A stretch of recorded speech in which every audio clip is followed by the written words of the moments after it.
mais um InfluCast. Eu sou Andressa Grifante, jornalista e empreendedora digital na agência RS Bloggers. E esse é o último episódio da temporada especial sobre influenciadores mirins. E dessa vez a gente tem uma convidada para abordar esse tema conosco sob a perspectiva de uma marca. Ela é a Ana Lang, profissional que atua na área de relacionamento da Merkur. A Ana ainda participou ativamente da construção do Guia de Relacionamento com o Público Infantil, criado pela Merkur em parceria com o Instituto Alana. Além dela, me acompanha, como sempre, o Leonardo Zanata, que é advogado e especialista em direito digital. Tudo bem, Léo? Tudo bem, Ana? Seja bem-vinda. Oi, gente, prazer estar com vocês, tudo certo. Tudo bem, gente. Vamos lembrar nossos ouvintes que a gente está nas principais plataformas de podcast e também lá no canal do YouTube da RS Bloggers. Então todos os áudios e vídeos estão tudo lá disponíveis também. Se quiserem ver nossas carinhas, nossas latas, tá tudo lá. Além dessa série de episódios sobre o universo de influenciadores kids, também a gente lançou uma cartilha online, gratuita, com diversos pontos super importantes sobre essa atividade lá em influenciadoresmirins.com.br. O link, para variar, tá na descrição do episódio. Agora, para a gente dar início a esse papo com a nossa convidada, com a Ana Lang, nos conta um pouquinho, Ana, por favor, sobre a tua atuação na Merkur, essa experiência diferenciada em relação à comunicação mercadológica que tu, felizmente, consegue colocar em prática em uma empresa de grande porte e importância como a Merkur. Bom, uma super responsabilidade, né? Na Merkur eu atuo há 5 anos e digo que é um aprendizado constante fazer parte desse universo de uma empresa que se molda, né? Que se transforma diariamente e que mudanças tão incríveis aconteceram assim na última década.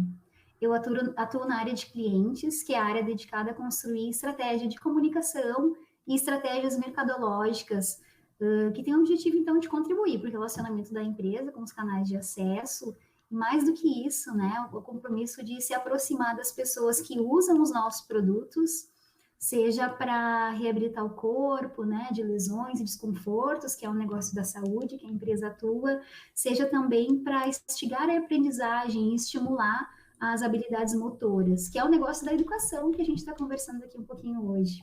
Eu sou Relações Públicas de formação, tenho uma especialização em marketing, e para além disso, né, desses conhecimentos que a gente adquire assim nos canais e do jeito tradicional, sigo muito, né, estudo bastante sobre comunicação não violenta, utilizo no meu dia a dia métodos de colaboração que eu aprendi no Art of Hosting, e eu acho que, essencialmente, a busca por uma escuta muito sensível em relação ao que o outro quer nos contar e, a partir daí, construir uma comunicação que tenha sentido para ele, são as minhas buscas e o que me torna essa curiosa também em comunicação. Perfeito, que maravilha, né? Deixa eu contextualizar aí para o pessoal. A Ana está falando de Santa Cruz do Sul, né?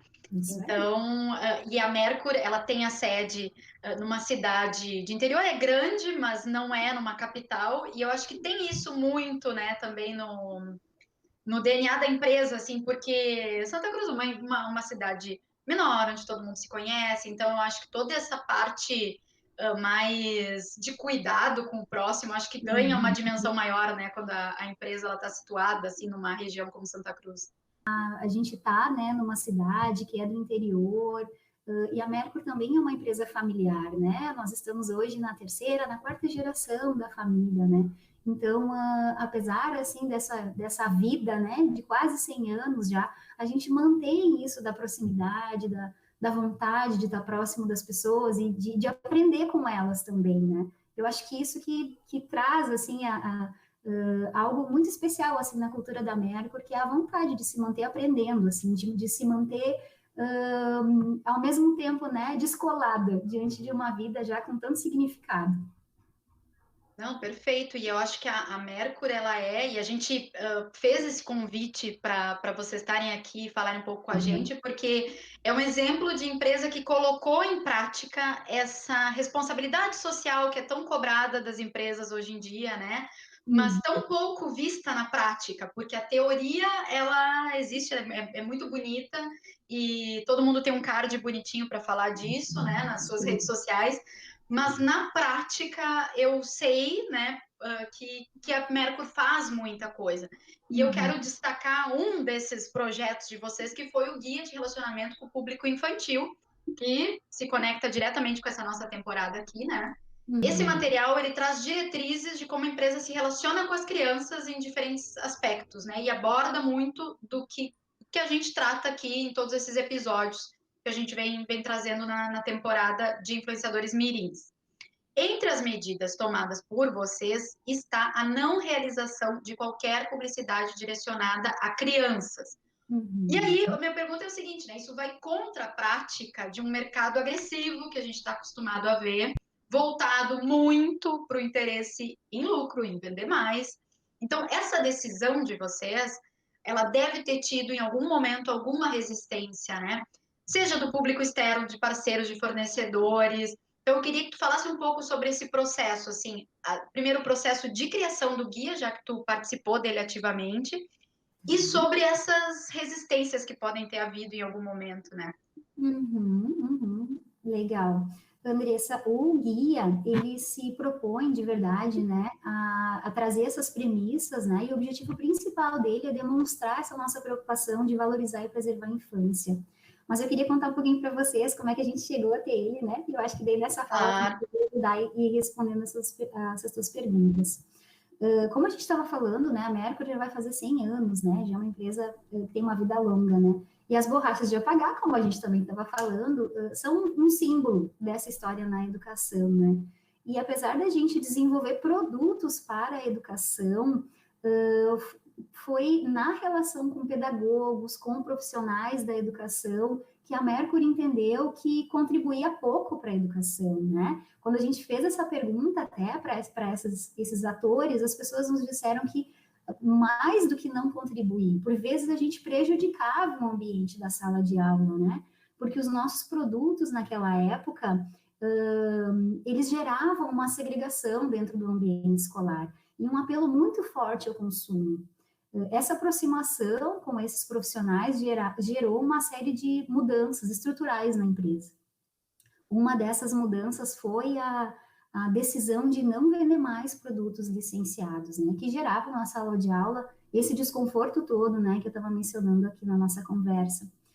E aí foi, né, a partir dessas decisões todas, entre elas a de declinar a venda dos itens licenciados, que a gente passou a se relacionar com vários parceiros, né, e um deles foi o Instituto Alana, e ele nos apoiou, né, nesse momento em que a gente estava problematizando uma série de iniciativas que nós estávamos realizando dentro da empresa, e que culminaram, né, na construção do guia.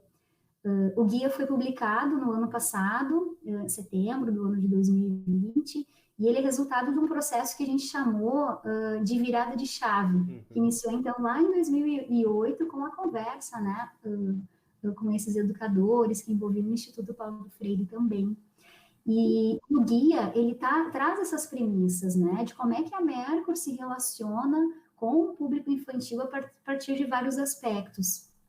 Um deles é como que a gente se envolve com as crianças no processo de desenvolvimento de produtos, no ponto de venda, na escola, junto aos nossos fornecedores e até mesmo na forma de acolher, né, as crianças nas nossas instalações. E o que fica muito expresso no guia é a nossa decisão de não realizar qualquer tipo de publicidade, né, que seja direcionada à criança, especialmente até os 12 anos de idade. Interessante. Nas nossas conversas, né, com uma série de pessoas, né, público interno, clientes e outras pessoas que a gente envolveu para se relacionar conosco e discutir junto, né, esse tema, a gente entendeu que a publicidade infantil, ela é associada a uma série de impactos que são negativos, né? O consumismo, a geração do estresse familiar, né? Em função dessa vontade da criança de ter, e por vezes não ser possível ter também, né? A gente, então, desenvolveu também, né, assinamos um termo junto com o Instituto Alana, né, publicando esse nosso compromisso de, em hipótese alguma, produzir, reproduzir, executar qualquer tipo de comunicação de produtos com esse direcionamento, assim, à criança, né? E sim ao adulto, aquela pessoa que tem condição de fazer uma escolha consciente em relação aos nossos produtos, né? E aí tu me perguntou se a gente teve resistência, né, Andressa? Eu diria que a gente teve pontos de vistas diferentes do nosso, né? E aí, quando a gente enxerga, né, ou se percebe com pessoas, né, instituições que enxergam um pouquinho diferente da gente, a gente costuma por aqui chamar todo mundo para conversar, né? Porque é um momento também da gente acabar conseguindo ampliar o nosso entendimento sobre aquele assunto. E vou dizer que a Mercury acaba sendo reconhecida por essa capacidade assim de dialogar, né, de juntar as pessoas na mesa e discutir sobre aquilo que a gente pensa diferente. E foi desse jeito que o guia foi construído. A gente começou fazendo essas discussões dentro de casa. Nós reunimos os colaboradores, as pessoas que se envolvem, né, ou se envolviam muito mais, né, na relação com as crianças. E aí passamos, né, a conversar com esses colegas sobre cada uma das partezinhas do guia que nós entendíamos como necessárias para também, a partir daí, mudar as nossas práticas, né? Iniciamos com os nossos colegas, depois disso, convidamos os nossos clientes e também os nossos fornecedores. E a partir daí, né, a gente começou a conversar com os clientes de um jeito também mais maduro, seja através das nossas equipes de vendas, que tem uma relação muito forte com os nossos clientes, ou através da nossa área de compras, que acabou construindo uma série de premissas também para aproximação e para contratação de fornecedores, especialmente premissas que são relacionadas ao trabalho infantil. E aí, em função desses cuidados todos, né, com esses parceiros, né, da cadeia de distribuição e com essas pessoas que fazem parte bastante, assim, do nosso dia, os nossos colegas, as conversas sobre esse assunto, elas aconteceram de um jeito bastante tranquilo até, né?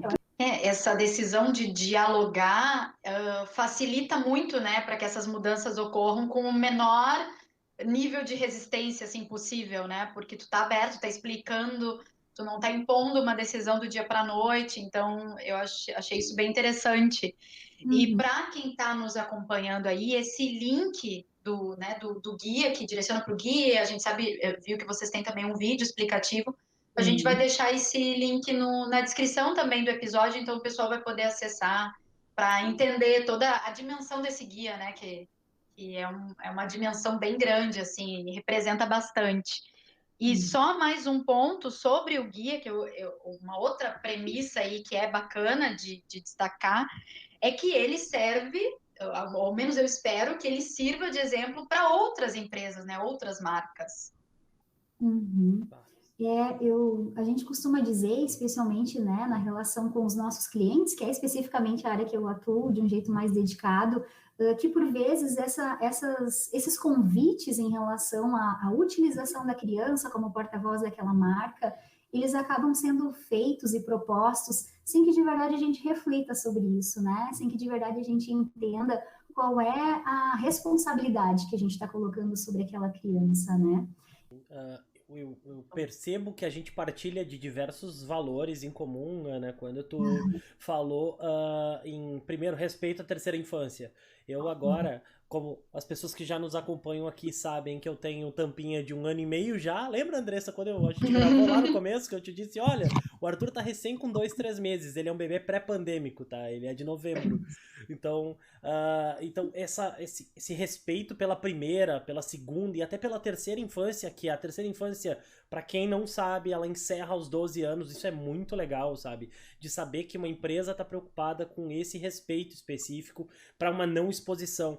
E aí, claro, o olhar jurídico não consigo fugir dele, não consigo virar a chave nesse sentido, mas quando eu tava olhando o guia, a cartilha de vocês, algumas coisas me saltaram aos olhos, que eu acho que vale a pena ser trazido para cá, para discussão. Desenvolvimento de produto, teste, pesquisa, elaboração, normalmente tu usa teu público-alvo. Só que se teu público-alvo mudou para 12+, tu não vai utilizar menores de 12. Então isso é legal porque fica constante lá, sabe? Fica lá constando. E outra coisa muito interessante que fecha com episódios anteriores que nós já conversamos aqui, queridos ouvintes, eles se propõem a não utilizar apenas só utilizar imagens de maiores de 16 anos, o que também é uma preservação da exposição da imagem. Às vezes a criança está numa fase de transição, início da puberdade, tem uma questão de diferença e ela não tem gerência sobre a imagem dela, que está num limite imediato de ela passar a ser titular específica, né, desses direitos de imagem. Então, talvez seria realmente o período mais sensível, onde a criança tá passando pelas transformações, saindo da criança, do adolescente, entrando no pré-adulto, na puberdade ali. Então, talvez essas mudanças de imagem, talvez ao completar a sua maioridade, ou ao atingir a obtenção desses direitos personalíssimos de imagem, talvez ela não quisesse ter sido exposta, ou talvez isso muda, só que tu não pode revogar algo que já foi veiculado, que tá numa capa, numa propaganda, num material publicitário. Então, e hoje a internet tem uma cauda muito longa, então poucas coisas que são postadas online a gente consegue efetivamente apagar ou sumir com elas. Então, querendo ou não, eu vou encontrar uma foto da Andressa quando ela era emo. Eu vou encontrar, é só questão de eu procurar, sabe? Então, eu acho que esses são alguns dos valores e isso me admira bastante, sabe? Uma empresa, e aí tu entende com mais do que tu falou, que é uma empresa familiar, que tá na 4ª geração. Já não são muitas as empresas que chegam numa 4ª geração. Tu falou em comunicação não violenta também. Então, realmente, assim, acho que há essa continuidade, essa consonância quando a gente fala de partilhar valores. E isso, para mim, é sensacional. Tem a ver com a cultura da empresa também, né? Se fala muito que começa internamente, né? Todo esse entendimento da responsabilidade, enfim. E então vem de dentro para fora, né? E vocês estão conseguindo fazer isso. Então, muito parabéns pelas iniciativas todas e equipe tão alinhada aí de vocês. Ah, que legal, gente. É exatamente no processo de desenvolvimento de produtos, né? Como a gente estava falando no início, além da educação, a Mercur também trabalha no negócio da saúde, desenvolve tipóias, muletas, enfim, produtos que também são utilizados por crianças, né? E existem uma série de formas da gente conseguir desenvolver um produto para criança sem que, de fato, tenha que envolvê-la nesse processo de desenvolvimento de produtos, né? Porque envolvendo a criança nesse processo, né, de alguma forma a gente acaba gerando nela uma influência, que talvez a gente não consiga perceber nesse momento, né, mas para ela, aquela experiência de estar numa indústria, de passar por uma fábrica, isso nela acaba gerando, né, vocês conhecem muito bem, já discutimos por aqui também, né, todo um envolvimento, né, que não é algo que a gente deseja de fato, né, que aconteça. Isso, e a gente bate sempre nessa tecla, né, Andressa? A criança, ela deveria ser criança, né? Eu acho que o pressuposto dela é esse. Eu acho que ela deveria se limitar a ser criança. Mas, Ana, me conta uma coisa. Já que a Mercur produz uma série de produtos educativos, a gente imagina também que tem vários influenciadores mirins que entram em contato com vocês, propondo parcerias, solicitando alguma permuta, né, sondando vocês. Como é que a empresa lida com esse tipo de pedido e qual a resposta padrão, se há uma resposta padrão nesses casos? É verdade. Em função dessa nossa longa data, assim, né, de relação com a educação, esses pedidos costumam chegar para a gente com uma certa frequência, né? E utilizando as crianças como porta-vozes, de fato, assim, dessa comunicação da Mercur, né? A gente entende esses convites como uma oportunidade de conversar sobre esse assunto, né? A gente conversa pouco sobre esse assunto, né? A gente precisa aprender mais e discutir mais e trazer, de verdade, novos entendimentos, assim, em relação a esse assunto, né? Quando esses convites chegam para a gente procura expor a nossa visão, né? E especialmente o nosso entendimento de que, apesar das crianças serem as principais usuárias dos nossos produtos da educação, elas são indivíduos em formação, né? E, em função disso, ainda possuem uma condição de discernimento que é limitada, né? A gente estava falando, o lugar delas é o lugar de brincar, né? E quando a gente tem a possibilidade, o que a gente fala por aqui é que a gente tenta mudar o sujeito dessa conversa, né? Se a proposta chega para que a gente converse com uma criança, né? A gente tenta mudar, né, esse sujeito, né, para um adulto, para um pai, para um responsável, para que a gente tenha condição de debater os temas que a gente entende que são pertinentes nesse universo da educação, com quem de fato tem condição para que isso aconteça, né? Há pouco tempo atrás, isso é bem recente mesmo, nós publicamos um outro guia, que chama o Guia Jeito Mérico de Dialogar, que traz alguns pontos que a gente considera importantes em relação a influenciadores, né? A gente tem uma série de cuidados, né? Nós somos bastante cautelosos em relação à escolha dos influenciadores, né? Que a gente entende como criadores de conteúdo mesmo, né? A gente observa a forma como ele se comunica com as pessoas, qual é o objetivo do canal, se está buscando relacionamento ou popularidade, qual é a narrativa que está presente naquele canal.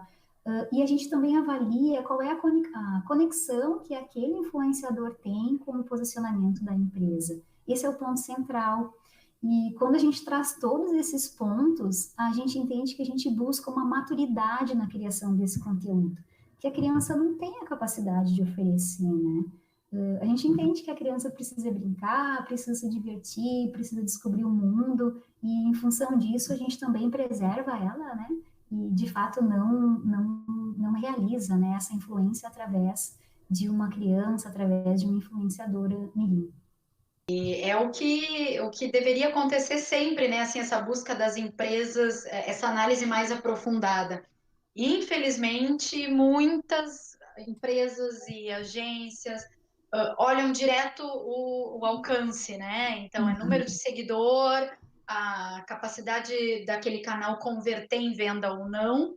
Então, eu acho bem legal assim, a gente pontuar isso sob a perspectiva de uma marca. Porque aqui a gente já fala isso há algum tempo, eu e o Léo no podcast, em várias outras temporadas também, da importância da linguagem, da narrativa, de engajar, mas se aproximando do público-alvo, todas essas coisas assim que um criador, um produtor de conteúdo tem que levar em consideração, né? Que não é, de fato, só popularidade. A popularidade vai ser uma consequência desse diálogo que tu está construindo com uma comunidade ali, né? Mas muitas vezes, quando isso chega para o criador, ele responde, assim, eu já ouvi isso assim, de alguns criadores, dizendo, mas o que adianta? Se chega na marca, ela quer saber quantos seguidores eu tenho, né? E o que adianta? Porque eu estou aqui tentando construir, leva um tempão criando um post, né? E para depois a marca não querer olhar direto o número final de seguidores que eu tenho. Então, e aí a fulana que comprou seguidor consegue uma campanha com uma marca legal às vezes. Mas enfim, eu acredito que isso não se sustenta. Isso pode, num momento, alguém comprar seguidor e ter uma campanha, uma verba aí, né? Que uma marca destine para um criador assim, né? Com seguidores fake, né? Duvidosos. Mas no longo prazo isso não se sustenta, né? Eu acredito nisso, né? Espero que não se sustente mesmo. E as próprias plataformas adotam as medidas para ceifar esse tipo de usuário. Porque esse tipo de usuário é o usuário que só infla a métrica e ele também não serve para a plataforma.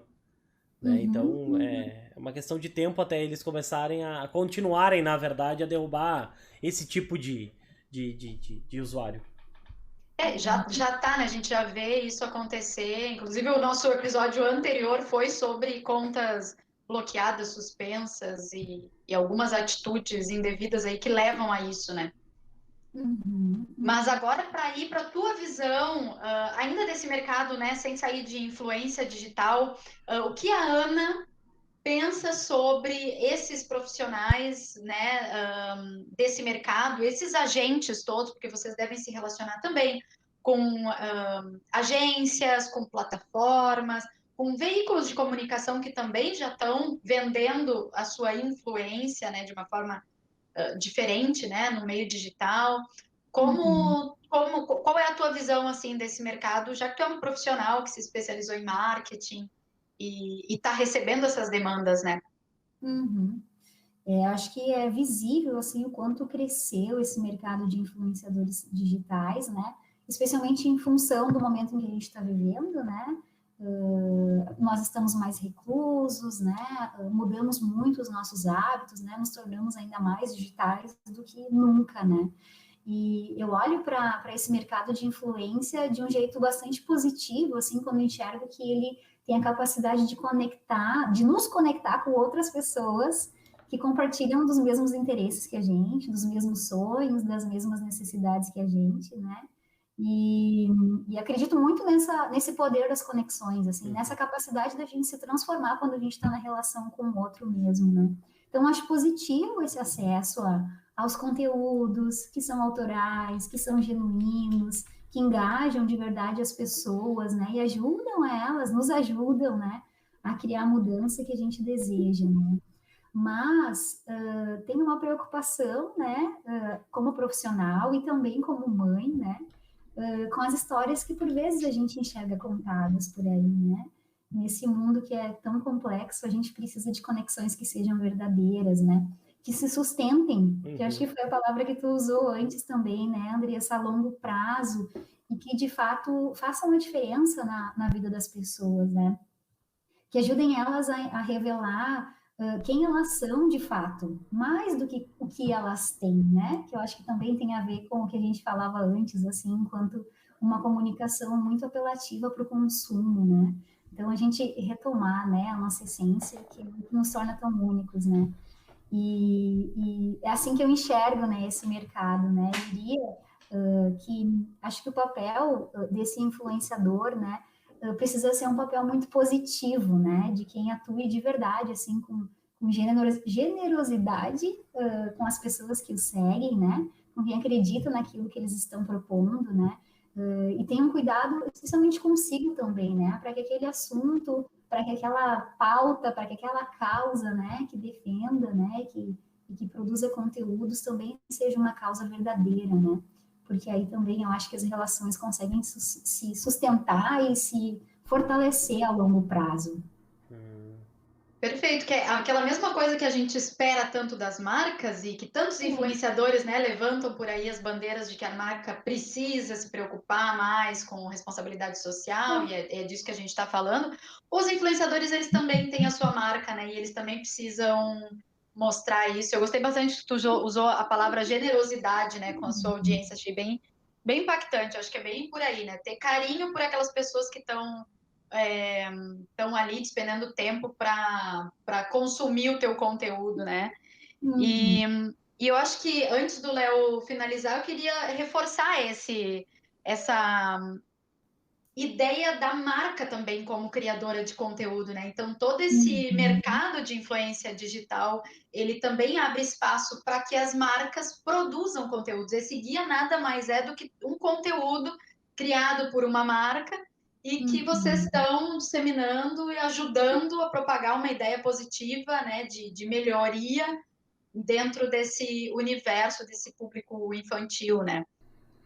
Ana, então eu acho que, já encerrando em nome do InfluCast aqui dos nossos ouvintes, a gente só tem a agradecer a tua presença aqui, a tua participação. Com certeza a discussão, o acréscimo, essa criação dessas informações e a postura da Merkur também, né, ante esse mercado, acho que foi um papo bem legal. Quem estiver nos ouvindo, com certeza vai ter conseguido, né? E a gente espera que retenha um pouco dessa visão que a gente tentou passar aqui para vocês. Muito, muito, muito obrigado. Gente, foi um prazer falar com vocês, é um prazer estar celebrando, né, o encerramento, né, desses encontros todos que aconteceram aqui, que foram super gostosos da gente estar assistindo aí nas diversas plataformas. E contem com a gente está aqui para aprender e para discutir esse assunto que é tão importante para a gente, né? Prazerzão conhecer vocês e estar aqui com vocês. Maravilha, fechamos com chave de ouro. Até a próxima, então, gente. Tchau, tchau. Tchau, tchau. Tchauzinho, valeu!